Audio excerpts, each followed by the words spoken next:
All right, y'all. Yes, I know, another Lakers video, but man, I've been having fun watching this team and having fun, honestly, supporting this team since Luka got traded there. As much as I hate that he's not a Mav anymore, he's doing awesome in LA, and the Lakers are very much in position to have a serious chance to make a run at a title this year. Really impressive win tonight against the Clippers, considering pretty much a healthy Clippers team. Kawhi plays 40 minutes, scores 33 points, does it efficiently, had himself a really good, really impactful game, and they still managed to get a win. I get Norm Powell only played 9 minutes, but still very, very good overall game from the Lakers tonight. Luka with a really nice offensive performance, goes out there with 29 points, 9 assists, 6 rebounds, 9 of 17, 5 of 12 from 3. Not bad efficiency at all. He is slowly finding himself again in terms of his offensive consistency, and that is kind of a scary thought because he has not really even close to peaked yet as a Laker in terms of what he can do even this season. I think as he and Bron continue to get more comfortable, as Luka continues to get in better and better shape and continues to get more and more comfortable in LA in general, he's just going to continue to play higher level basketball. And the fact that he is not playing at his best right now as a whole, and the Lakers are still playing this good, they've won what, 6 in a row. I don't know how many games they've won out of the last 20, but it's getting ridiculous at this point. Like, this team barely ever loses at this point. It's pretty insane stuff what the Lakers have been able to do as of late. And they did it without Austin Reeves today. Only basically an 8-9 man rotation. I mean, Jackson Hayes and Trey Jemison both playing their roles, if nothing else, giving you some minutes at the big man spot. And Dalton Connect had 19 efficiently tonight off the bench as well, which is really, really good stuff. So you love to see that. Overall, really solid. Another really well-rounded game. Lot to like. I mean, Gabe Vincent was only 3 of 10, but he made 3 of his 6 threes. So like, we'll live with that. Dorian Finney-Smith is a plus 24, 11 points, competing on the defensive end, doing what he does. Just a lot to like. Jared Vanderbilt, he didn't make a 3, but he's got 8 points, 9 rebounds, couple blocks, plus 10. Lot of guys surrounding Luka and Bron that are making plays in their own way. High level defenders, high effort guys. I mean, that's literally what Jackson Hayes and Trey Jemison are on the court to do, is play with effort. And Jemison especially, I've been really impressed with him. His effort and his defense is really impressive. He is earning himself real minutes. And if you can get Connect shooting the ball well, kind of like he did tonight, I know he was minus 13 in 25 minutes, but his offensive value is very real if you can have him as another shooter to put on the court at times and provide even more of an offensive weapon. That is extremely valuable. And again, I mean, the Clippers have struggled a bit as of late, sure, but this is another really impressive win. And again, they've won what, 6 in a row? They're now the 2 seed in the West and fully in control of their own destiny at this point entirely. Like, they are in a very good spot at this point to try to finish the season with the 2 seed. And the thing that the 2 seed would do for this team is, number one, it would give them a game against one of the 7. It would give them the game against the 7 seed, which is going to realistically, because the Warriors have played better as of late, my guess is that will be one of the Clippers, the Timberwolves, the Kings, or the Mavs. It'll be one of those 4 teams. All 4 of those teams are extremely beatable. Now, the Mavs, if fully healthy, would be a fascinating series. One, because of the obvious storyline of Luka versus Dallas in the playoffs. 2, because the Mavs have a dominant big man rotation if those guys are healthy, if they have AD, Lively, Gafford.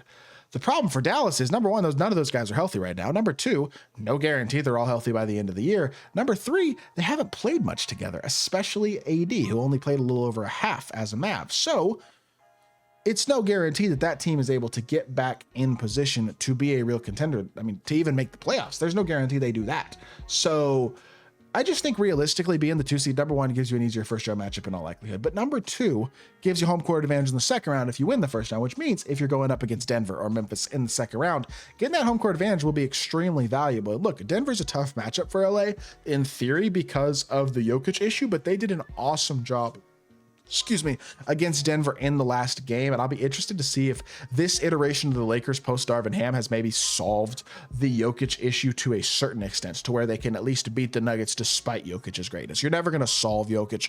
You're never going to prevent him from being dominant because, again, he's the best player in the sport and one of the best players you've ever seen. But I do think that you can at least limit him. And the Lakers did an awesome job of that in the last game and won via blowout against the Nuggets, which was really, really impressive.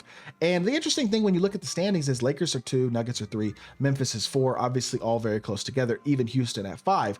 You look at remaining strength of schedule. Now, Houston is, where is Houston? Houston's 18, not the hardest schedule remaining, so they have a chance, but I also don't think they're quite as good to be fair, as the Lakers are. I'd be surprised if they ended up with that 2 seed. Additionally, they play the Lakers twice. So there you go. Memphis only plays the Lakers once, has a little bit easier schedule, but again, I don't think is quite as good of a team, nor playing quite as well as the Lakers right now. And then you have the Lakers in Denver with basically pretty close to identical strengths of schedules left, and two head-to-head matchups left between each two teams, and they both play OKC twice. So big opportunities there with them both having 2 games against Houston, 2 games against OKC, and then 2 games against each other for those teams to potentially switch places. And I think those are going to be the games, really those 6 games are probably going to be the games that kind of determine this Lakers season. Your 2 games against OKC, your 2 games against Houston, and then obviously your 2 games against Denver. And that feels like, to me, the most likely outcome to come down for the 2 seed is going to be between those 2 teams, LA and Denver. And in order for the Lakers to get the 2 seed, they're probably going to have to win at least one of those games in Denver and continue to play at a high level, which I think they absolutely can do. And I think they absolutely really want to do if they want to win in the playoffs this year in a matchup against Denver. And then you know what? If they make the conference finals, even if it's OKC, anything can happen. As good as OKC is, we've seen really good teams get beaten before in the playoffs. It happens 100%. And I'm not betting against a LeBron James, Luka Doncic-led team. I'll just put it that way. That is going to be terrifying. Again, LeBron, I saw a stat on Twitter today. I know he didn't play great today, but he is shooting the 4th best percentage in the entire league from 40 since he turned 40 from the 3-point line. Let me repeat that in case my stumbling over the words made that confusing, but 4th best 3-point percentage in all of basketball since turning 40. It's only been what, a month and a half, well, 2 months at this point, but that's insane. That's really insane. And like the crazy thing about it is Luka's averaging 21, 8.5, and 6.5, and he's had some really bad games. His efficiency is not close to what you expect of him. Luka's generally 58-ish% from 2 and 35-ish% from 3. He's 24% from 3, 48% from 2 right now. Extremely inefficient so far for his standards as a Laker, and yet they're playing well, and he is finding his groove slowly but surely.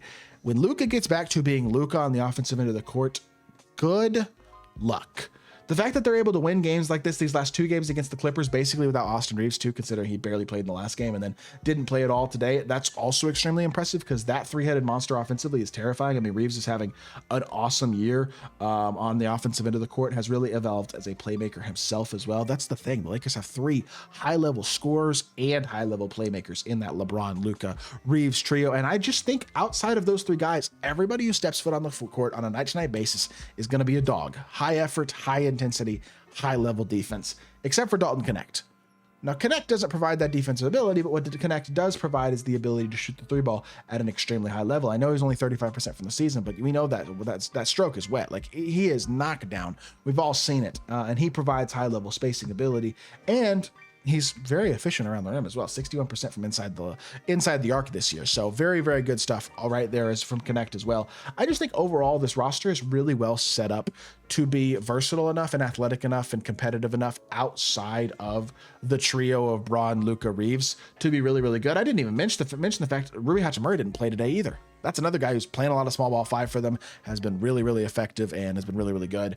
This team's terrifying. They're loaded. They're deep at everything except for center. And honestly, the centers they put on the floor play hard, play with effort, have athletic ability, defend.